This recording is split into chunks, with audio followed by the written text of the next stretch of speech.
Gagal maling tabung gas LPG 3 kg, wanita ini malah jatuh mencium aspal. Beredar video maling gagal beraksi terekam kamera CCTV di salah satu warung. Video tersebut diunggah oleh akun Instagram @ifobandungkota. Dalam video tersebut, terlihat maling itu berjumlah 2 orang. Satu pria sebagai driver, dan satu lagi seorang wanita bertindak sebagai eksekutor.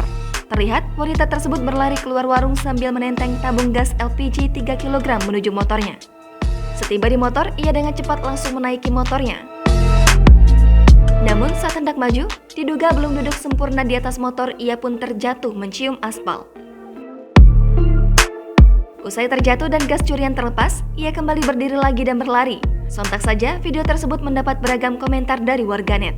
Beberapa warganet bercanda mengatakan bahwa maling tersebut sedang dalam proses training atau magang. Diketahui, kejadian tersebut terjadi di Jalan Kampung Ciputat, Desa Tegaluar, Kecamatan Bojong Soang, Kabupaten Bandung pada Selasa 24 Mei 2022 sekitar pukul 16.22 waktu Indonesia Barat. Jangan lupa subscribe, share, komen, dan like ya!